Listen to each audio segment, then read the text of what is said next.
What up, world? Back again. It is the Country Rap Report.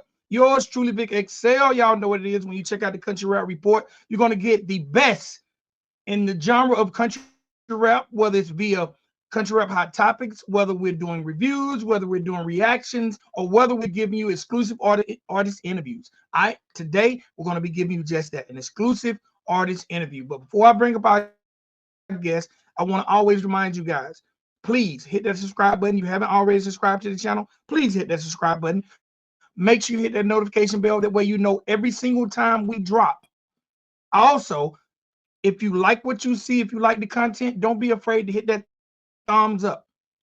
All right. Now, we do live chats anytime we premiere brand new content. So if you missed the live chat and you're part of the replay gang, please get in the comments areas and let us know what you think about the episodes you watch. All right. Again, this is the Country Rap Report, and we are your number one source in the genre of country rap. And today we have a very special guest. My guy is definitely doing this thing, and I want to welcome to the Country Rap Report show my guy Big Mendo. What's up, man? What's up, Vic? How's it going, man? Man, I'm maintained, but Mendo, what you got to do is come up closer, man. The ladies who watch the show are gonna want to see your face. The ladies who watch this show are gonna want to see your face, man. How you doing, man? Man, I'm doing great, man. I got a lot of things that I'm working on. Okay, well, guess what? We're gonna get into that. But before we do, the first thing I want to say is, man, I'm extremely humbled. I'm extremely humbled to have you as a guest. I'm extremely humbled that you're allowing me these moments in your life to be able to take the people on this Big Mendo journey. So thank you Right. for being the guest. Hey, thank you for allowing me on, man. All right, so man, let's get into it. The first thing I always ask everybody, where is Big Mendo from? Well, Big Mendo was originally born in Snellville, Georgia. I've been raised all over the state of Georgia, but um, I'm representing Middle Georgia. 470, 478. Um, I've spent a pretty decent amount of time in the city, whether that be Atlanta, or surrounding areas. But I've spent the majority of my time, in the woods of Oconee, or Newton County, anywhere near I-20. Man, I've always been close to I-20. Okay, okay. So what was the childhood life for Big Mendo like? Did you have brothers, sisters? What was it like for you coming up? No, no brothers, sisters, or anything like that. It was mainly it was just me. I don't have any kind of. I have two half brothers on my mother's side, but I didn't have my mother in my life growing up. So it was really just me and my dad, and there were times where I would choose to go from my dad's to my grandma's and then back to my dad's. So I made it harder on myself than I probably should have, but it was a lot of moving around and bouncing around and stuff like that. It was pretty interesting.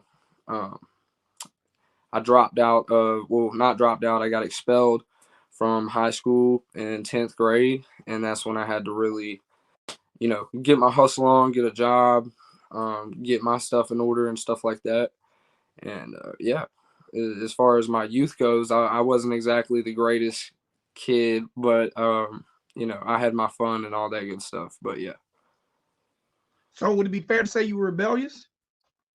Very, very rebellious. I was definitely the one that snuck out, and if not sneaking out, staying out and not coming home, or going to parties, drinking and stuff like that. That was actually sort of what introduced me into hip hop, was hanging out with my friends when I wasn't supposed to, and drinking beer that we weren't supposed to be drinking, and just sitting there and freestyling. Okay, okay. So All right, I gotta ask. If you had to say you were rebellious for any reason, what would that reason be? What made Mendo be rebellious?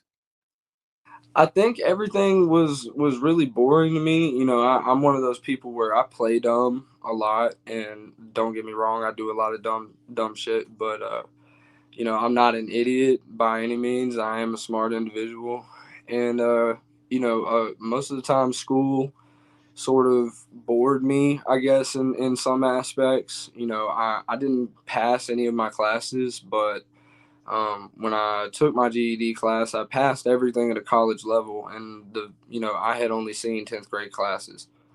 Um, and I was fully capable of taking a college class with a GED because my scores were high enough, but I wasn't interested in it. I chose different avenues and stuff like that.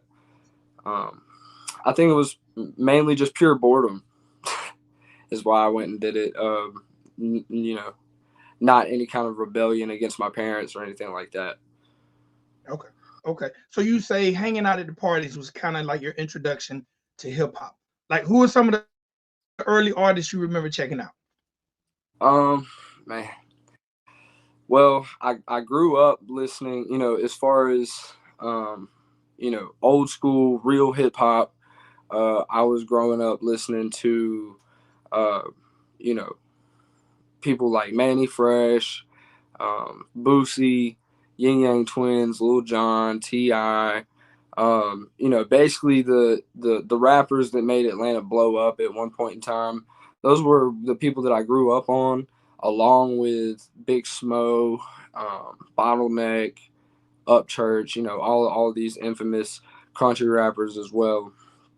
So I grew up with a really wide span of music. I also personally listened to Arrested Development a lot, um, Tupac, um, and then I also listen to newer rappers as well, like Big X the Plug. Big X the Plug is great. Polo G is great. Um, let's see. Mexican OT, he's awesome. He's got a crazy flow. Uh, and as far as new country rappers, Just Trey is really hard. He's not a country rapper. He has done country rap, but Shaden Adams is actually, I know Shaden. Shaden's pretty Yeah. fire. Um, Zach Spade, obviously Zach's fire as well. Um, I listen to a lot of people, but I grew up on the old shit for sure. Okay.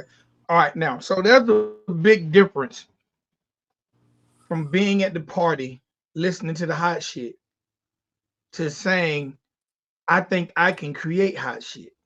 What led to your transition from becoming a listener to a creator? Honestly, the pressure of life. I originally did that for fun when I was 15, 16, not on any kind of serious level. Um, and then being 100% transparent, I was really down on my ass, and I was having trouble at home. I was having trouble with work and keeping bills paid, and my only options were backpedal and make the same decisions that I already have that led me to a bad place, or try something new that I haven't taken on before, take a new avenue, and try to do things the right way. And so, for the sake of my child, I chose to try something different that wouldn't backpedal me back into, a life I just tried to scramble out of. And I chose the music. I posted a 45-second snippet video to TikTok, and it got to 45K within days. And that's how a lot of people found out about me as well. Was that little bitty snippet video, and that snippet video has turned my life around. Not to say that I'm out of the hole that I created for myself previously, but I'm on the up and up, and I got a lot of things that I'm looking forward to and a lot of work to do as well. Okay, so let me tell you an interesting story. That 45-second video that you posted is what brought me to Big Mendo. Right. So my wife is on TikTok a lot. Like, she spends a lot of time watching videos. And one day she's watching TikTok and she's like, "Hey, you ever seen this guy?" And I'm like, "No." And then I probably brushed it off. And then the next day, I guess it hit her again. And it's like, "Hey, have you seen this guy? Because this guy's been on my feed 2 days in a row. Like, let me see it." I look and I see it now. Like, I've never heard of him. 2 days later, she comes back. You're on her feed again. And I was like, look, man, my wife keep talking about this guy. Let me do my research. And I see that you're from Georgia. And I'll be honest, me being from Georgia, I'm very, very biased. Because I like my Georgia boys. I like my cats from Right. Georgia. I want to be part of the W for them. So I'm like, let me find this kid, man. And the rest is history, man. I quickly became a fan, and I've quickly been monitoring almost your every step from your child being born to everything you're doing. Like I'm definitely a Mendo cheerleader. I'm a supporter. I want to be when you win that CMT or that Grammy or whatever they're giving country rappers. I want to be like, yeah, I remember him from that 45-second TikTok video. My question, this is the question I want to ask. What would be your advice? Because especially in the genre of country rap, there's a good mixture of older people and younger people. A lot of people in the genre of country rap say they don't do the internet, they don't do social media. But you're a living testament that TikTok can get you noticed. What would be your advice to people who say I don't do social media?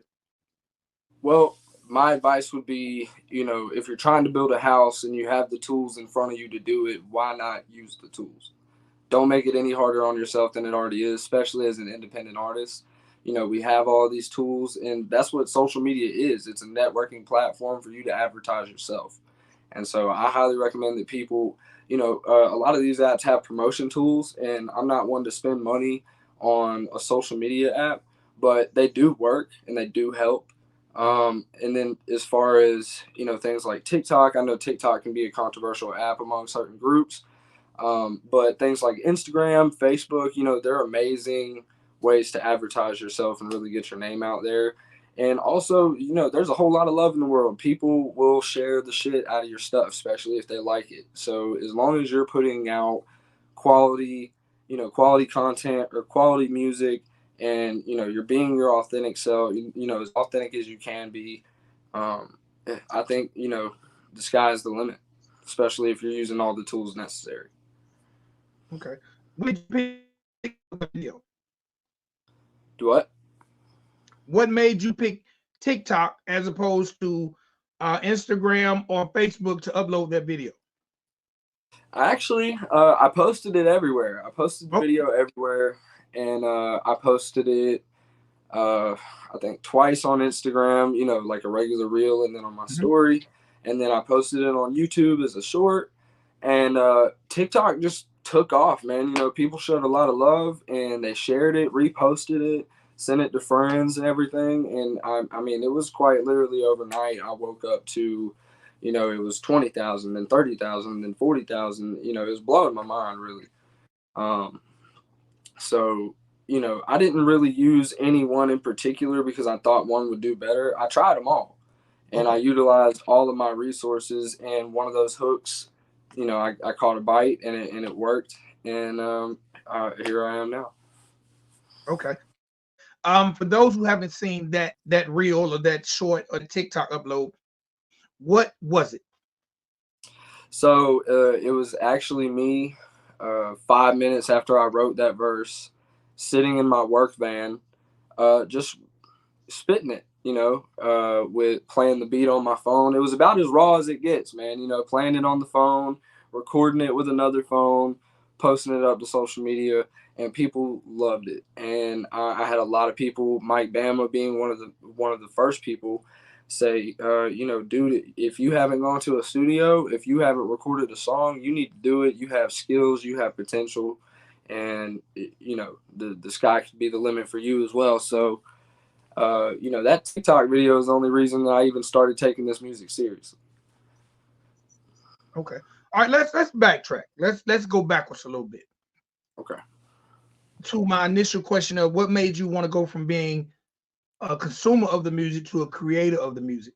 Bro, still, I know you didn't just one day say, give me a pen and a paper and I can write some stuff. Like what was that process leading up to you writing that rhyme that you spit in that work truck? What was that process like? Well, I mean, I've always okay. I guess the best way I could put it is I've always been a freestyler, and Okay. you know, I never really put anything onto paper like that. I would just say the most random shit, just as long as it rhymed, even if it was some wild stuff, and that was just the way I did it. And so I had stopped doing that because once I got expelled from high school, I kind of stopped having a whole lot of fun, which in turn I wasn't doing a whole lot of rapping for fun either. And one day I decided that I needed to do something. I needed to devote myself to something that was going to be meaningful. It wasn't going to be a waste of my time, in something that was going to be investing in myself, and also something that could support my family. And I didn't want to turn to any kind of illegal shit. So I chose to pick up a pen, something that I hadn't really done before, and try making music in a way that I also hadn't tried before. And so I sat down, I listened to a beat over and over and over until the kick drum was just playing in my head when I slept. And then eventually I finally broke. I sat down in that van that I recorded the video in, and I wrote the lyrics. And then not too long after that, I recorded that video and put it up on the internet. Okay. The name Big Mendo. How did the name come about? So I got the nickname. I was the store manager of one of the uh, bigger corporate smoke industry places in Georgia. You probably seen them. It's called Cloud9 Smoke and Vape Co. Yes. And I used to be the manager at one of their biggest locations in the middle of Athens, Georgia. And I acquired the name Mendo because it just so happens to be my favorite strain of bud. It's called Mendo Breath. So a lot of people just started calling me Mendo in the downtown Athens area, and it just kind of stuck. So I kept it. Okay. All right. So people knew you like that Mendo bud. Yeah. So, in the store that I worked for, a lot of people went by their favorite strain, because it was just something fun that we did. And it's downtown Athens. So, I was the manager. So a lot of people, my favorite strain is Mendo Breath. And so people called me Manager Mendo. And, it just kind of stuck. Even customers and bouncers and bar owners in downtown Athens, they refer to me as Mendo. They don't even know my real name. So when I started doing the music, I was like, why not keep it? People already love the name. People already know who I am as Mendo. So it just kind of stuck. All right. Let's talk about your first single. Well, I don't want to ask that. I'm gonna come to that. Let's talk about okay. So the TikTok thing does very, very well for you. So now you realize that you have a lane and you got to take it serious. What was that conversation like with your parents? What was it? I mean, how did they respond when you said, "Hey, man, I'm gonna do music"?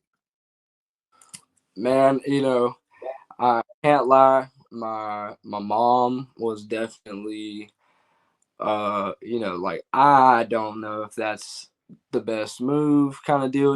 She wasn't willing to say that and break my spirit, but she wasn't 100% supportive, and she's still not, which is fine.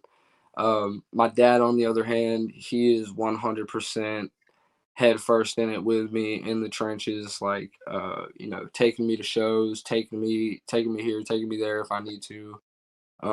He's really been uh, one of my biggest team players. He's actually my manager as well. He's keeping up with paperwork and contracts and licensing and stuff like that.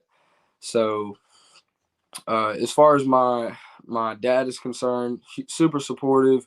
Didn't he? He was really proud of me because he's sort of led me down this path. I wouldn't have known that country rap was even a genre if it wasn't for my father, and he's the only Okay. reason I am the way that I am. I am my father's son, and I think my mom just struggles with the idea that I'll devote my time to something that I might not succeed in, but um, whether it means anything to her or not, I don't see failure as an option. And I do not have a Right. backup plan. This music thing is what I'm here for. I'm here to make some stuff that's going to blow some people's mind. I want to make people jump up and down. I want people to play my music on their way to work and on the way home. I want to make some stuff that people will enjoy and remember and cherish too. You know. Okay. Okay. Um, being what I would call a rookie, is it fair to say what are you about what 9 months in the game? Like how long would you say that you've been doing it seriously? I started on a serious level in September of 2023. It's currently Okay. January of 2024, so less than 6 months. Okay. So 6 months into the pursuit of this career, Right. what has been the most challenging part for you? Man, I think the most challenging part for me is finding that balance, and I think a lot of other artists could agree. In the beginning, you know, you want to devote 100% of your time to it, but you just can't. You know, unless you're in a certain position to where you're just fully capable to do that.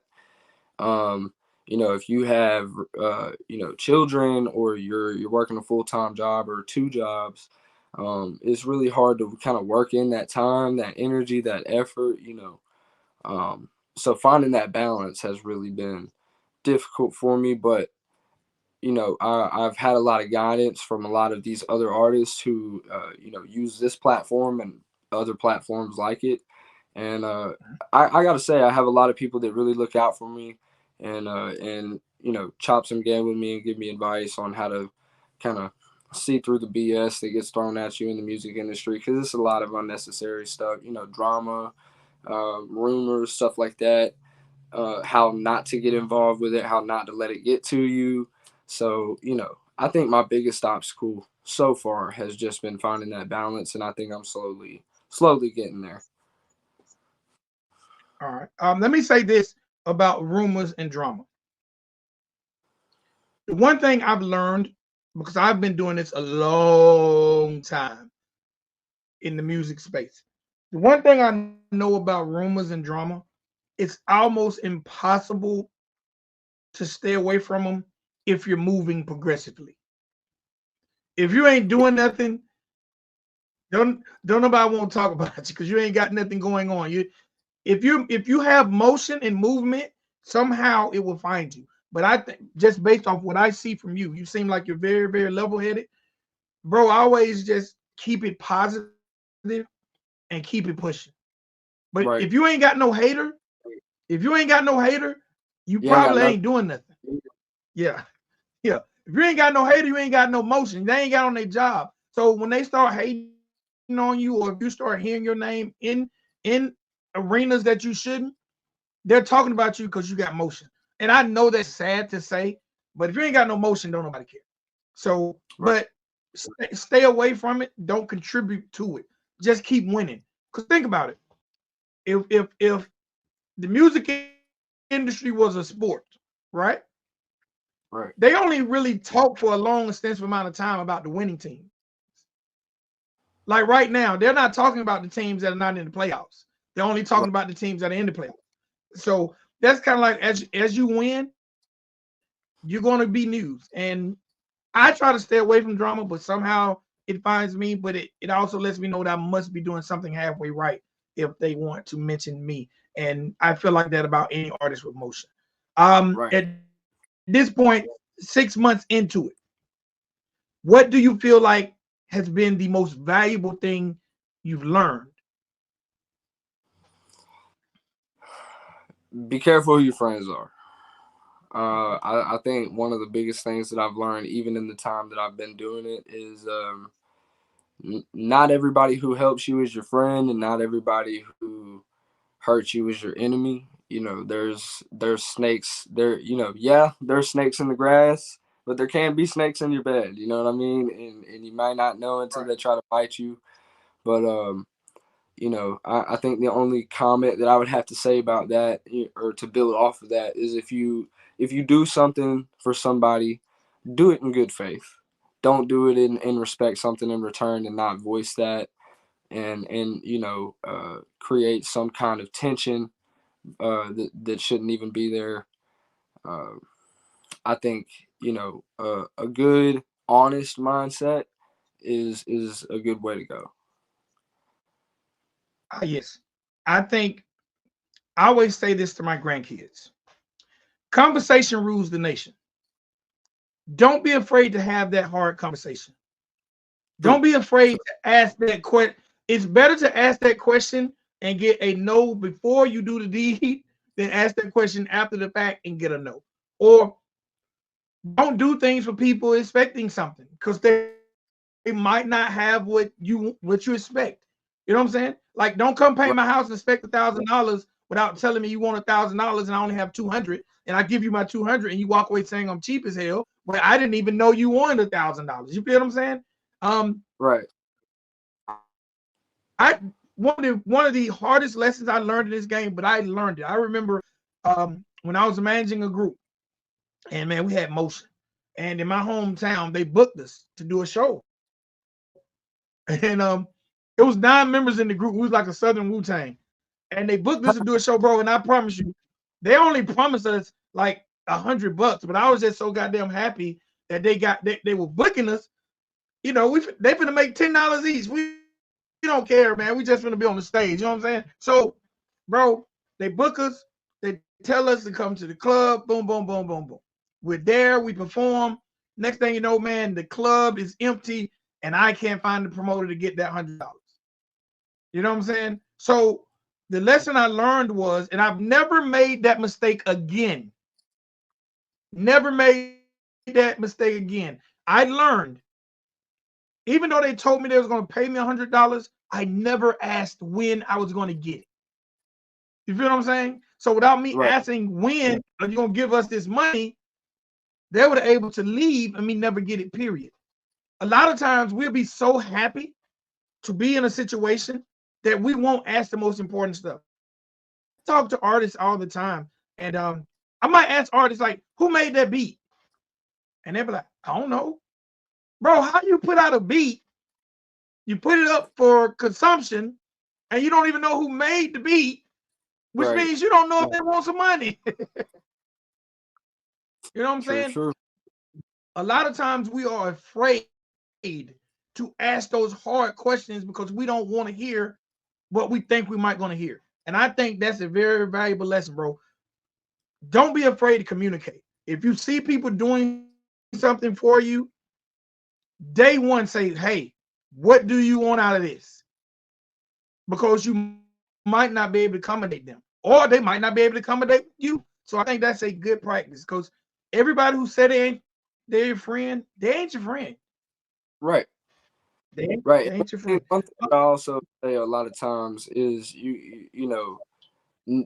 not every people got to stop taking shit so personally. We live in a generation full of snowflakes right now, and to keep it a buck, a lot of people let reality affect. They let how they feel affect their reality and how they view things. And I live by one saying and one saying only: facts don't care about your feelings. Like if it's the truth, it's the truth. You just got the truth might hurt, the truth might sting, but it's the truth. If you want somebody to lie to your face, I'm not the one for that. But if you want somebody who's gonna keep it real with you, whether it hurts or not, I'm the one for you. I grew up on the statement "facts don't care about your feelings," and I think that's something that this generation needs to get familiar with. A lot of people take things too personally, or they take that shit deep to heart, and it's not like that, or it's not that deep, or um, a lot of people let their feelings cloud their judgment, and I feel like that is a really really bad habit that this generation has grown into. You just got to learn to take things with a grain of salt and keep it pushing. Hey man, you know what? I like that. Facts don't care about feelings. Because I live by my motto is I only deal in two things: facts and truth. Everything else Right, don't really matter. And if it's a fact or if it's the truth, then you got to be able to maneuver within the facts of the truth. If not, you want to dwell in something that's not reality or a lie. So, a lot of times we don't want to hear what we need to hear, but we want to hear what we want to hear. So I definitely understand that because we will escape reality by not dealing with the facts because our emotion, our feelings are involved. Right. So what was it like? What was your approach to creating Georgia Flow, which is your first single? Everybody, if y'all haven't checked it out, please go stream it soon as this interview is over. What was what when you went into that record to craft it? What was on your mind? What was your thought process? Authenticity, man. 100% authenticity. That's why, the whole song is talking about me, what I'm going through. I don't have a truck. I got to where I'm at by busting tile, walking the streets, walking to the gas station, walking to work, this, that, and the other. Nobody supporting me. People doubt, just, the realest of life, and the shit that I go through. And that's all I was really thinking about. I was just thinking about life and what I was going through, and I wanted people to, to feel what I was feeling, and hear me for what I was saying too. And a lot of people took to that. And a fun fact about that song is, I never had a name for it. I actually did that off the bat in the studio. It was just a whole set of lyrics to the beat. I didn't have a chorus or anything like that. And I came up with the song name on site in the studio, and then for the chorus, I just said, okay, we'll say the song name, and then just mix that shit, and that's how Georgia Flow was created. Um, it was not at all supposed to sound like the way it did, but thank you to the engineer that I was going through, King Ace Beats. He kind of instructed me through the process that I was completely unfamiliar with, and guided me into crafting my debut single that's gotten me to where I'm at right now. What has been the perception by fans, friends, family to the record? What has been the A reception? lot, a lot of people love it. My dad definitely loves it because it is authentic. Everything that I say in that song is true as it can possibly be. Um, and a lot of my friends love it because I'm representing where we come from, where we went to school. Athens, Georgia, Walton County is definitely where I would call my stomping grounds, if you will. So my hometown loves it. My family loves it. It's a song about me. It's a song about what I go through, and it's a song about everybody else too. A lot of people go through some of the same shit that I'm talking about, and they understand. Um, Putting in hard work, nobody believing in you, that black sheep mentality. I'm the only one on my side of the fence, and I'm still out here kicking dirt up. Just having that you're not going to shut me up, you're not going to stop me hard wild mentality. A lot of people love that, and that's kind of the energy I have 100% of the time. I've never really cared about what anybody thought. I kept pushing, kept chugging along, man. Okay. And right after you released the record, you dropped the video. What was it like shooting your first ever video? Man, it was really interesting. It was actually it was a learning experience for me and everybody else on my team because for those who don't know, the person who does all of my logos, all of my photography, my videos, is actually my girl, and also the mother of my child. And she, upon the time of doing my first music video, had never recorded a music video. She went to college for photography and videography, stuff like that, but she had never actually full blown done a music video. So that was actually her first piece of work. And, for that being her first time and it being my first music video, she definitely did her thing and did a great job. She did that. She did all the editing with an iPad. It's not super extravagant equipment or anything like that. And it was a learning experience for everybody because it was, Mhm. it was trial and error. We had to take a lot of backup clips and stuff like that. But it was super fun. I had never done it before, and I wouldn't have been able to make that first music video without her. So shout out to J Stone Arts 369. That's dope. Does she plan on shooting other videos other than you? Like, is this a launching pad for her and her videography career? Yes, so this is a launching pad for her and for me as well. One of the things that she's got going on is she's trying to start a From the Woods movement. So I did a From the Woods video for Georgia Flow, and we're planning on doing many others. We have a couple of people lined up. I don't want to say a whole bunch of names, but Yucky Banks and Mike Bama are guaranteed to do a From the Woods video. And basically, it just consists of hanging up a mic in the middle of the woods and busting that shit out in an authentic setting, just in the middle of the woods, man. Nobody's watching. It's not a whole crowd of folks behind you. It's not a set. There's not lighting put up or anything like that. Um, and people like that. People like the raw footage and the raw setting, or getting the feel that it's super super raw. People enjoy it, and so she's gonna do that, and she's also doing anybody who wants a music video filmed or edited.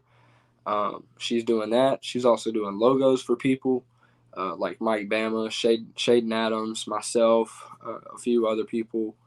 So she's really got a lot going on. And then she also does regular photography, like family photos and business, brands and stuff like that.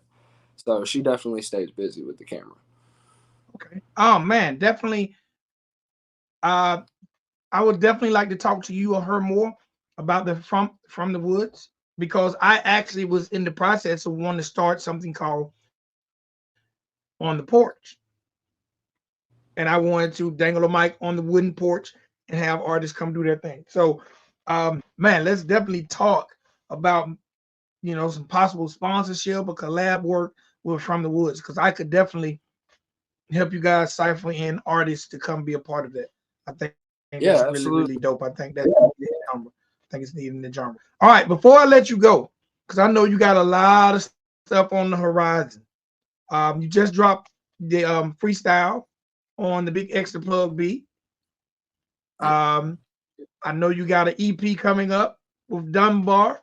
Man, you were one of the finalists in the Dunbar 16 bar challenge. Man, let's talk about how Mendo ended 2023 and is starting off 2024 before I let you go.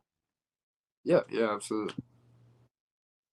Um, so I ended my 2023. I also big shout out to you and to Todd for letting me be a part of that challenge. I know it was 100% last second, which was also one of the most beautiful parts about it. Um, I took on the first round. I didn't have any intention of moving on to the second. I just wanted to fill that spot for you guys and do a favor. And I wound up winning the round, and that I shocked myself, and then I won the second round, and I shocked myself again, and yeah, it was a really surreal experience. I appreciate the both of y'all for letting me be a part of it. I'm glad I got to come in second place. Being one of the finalists was definitely an exhilarating thing for me. Um, the actual the championship battle was the night before my first show that I performed in Bulls Gap, Tennessee, which is also one of the things that I ended my year with. I got to How perform was my that? first. It was dope, man. I did my first show with Cracker Jack, Ray Gotti, C Goody. Um, it was really, really fun. Bulls Gap, Tennessee at the Gap Bar and Grill. Put on a great show. A lot of people showed up, showed out. It was awesome. Um, Coming into the new year, on January 1st, I recorded the Back on My Bullshit remix, dropped the video. And now I'm working on I got an EP with Dunbar. It's going to be a 6-song EP. I'm also working on an EP with Mike Bama as well, and that'll have a few recognizable names that people are they know and love. And a lot of my recording process will be done with the infamous Appalachian Don. He will be doing a lot of my mixing and engineering and stuff like that. Um, so we got a So lot the of big things. legend gonna put his hand on it. Yeah, I've got my hand in the pot, man. I'm trying to mix it up and serve something out nice for everybody to eat on. So we're coming. 2024 strong for sure. All right. The last question I gotta ask, and really it's more of a statement. Congratulations on the newborn. Thank you. Congratulations on the newborn. Congratulations on everything you've accomplished in these 6 months, man. It's incredible to see it. I definitely can't wait to see what the future holds for Mendo, because I definitely think you will be one of the legends that we'll be talking about very, very soon. Like your name will definitely be one of those names that's definitely called. I'm glad that you're representing my state. You know what I'm saying? Because we don't at this point we don't have a lot of people representing Georgia in this genre of country rap. But my last question to you is, how does Mendo want to be remembered? I want to be remembered as I want to be remembered as the start to a new wave in this genre that we all know and love. I think you know, and I don't want to even go there with calling people old or anything like that or saying anybody fall off, but you know, all of the OGs are stopping to make music, you know, and if they're not stopping, they're slowing down, they're not on tour anymore. And we got a lot of young cats out here. You know, I could name a handful of them on both hands. A lot of young cats out here who are really, really talented, really skilled. They can come out here and change the game. Um, you know, being myself included, along with multiple other people, I think it's time for the genre of country rap to start that new wave. I think it's time for the young guns to come in and kill it, start that new generation of country rap, keep this shit alive. You know, like Upchurch said, this is we're just the last of a breed that doesn't ever die, and part of that is keeping the breed alive. And so I think it's time for the new generation to come through and show everybody what we got popping. And I know a lot of us out here have a lot of heat to serve out. And you know, shout out to all these independent artists that are working hard, man. You know, everybody sees you. It may not be a whole lot, but people see you. We all see the work that you put in. I know people see the work that I put in, and it'll happen for you if it's supposed to. You know what I mean? Just keep putting in that work and don't doubt yourself. And you know, don't let people's opinions stop you from doing what you want to do. Um, I feel like I would really hate if you know, I died one day and God told me that I could have been all of this if I had just made that one decision, and I could have been in this position if I had just, you know. So I don't want to live with regrets, and I don't imagine anybody else would either. So I think I want to be remembered as an inspiration to anybody who's in the position that I'm at right now, where, you know, you think you can't or you think you're not capable. All you got to do is try. You know, you never know until you try. And I think all the best things in life are outside of your comfort zone, and I live by that. Anything that makes you uncomfortable could probably change your life. All you got to do is try. All right, bro. I definitely salute you on those sentiments and everything you said. Again, man, I appreciate your time. I know this is the first of many conversations between me and you, because I've made up my mind now. I'm not getting out the game until you get out the game. And you the young leg, so I'm gonna be around until I'm 70 years old. So you're gonna be I me and you're gonna do know. a bunch of these. We're gonna do a bunch of these. Mendo, it's been an honor and a pleasure. I know you got a lot going on. I'm gonna let you get back to the family. And man, we're gonna talk later. All right. All right, man. Yeah, I appreciate it, Appreciate it, my Vic. G. See y'all, man. River.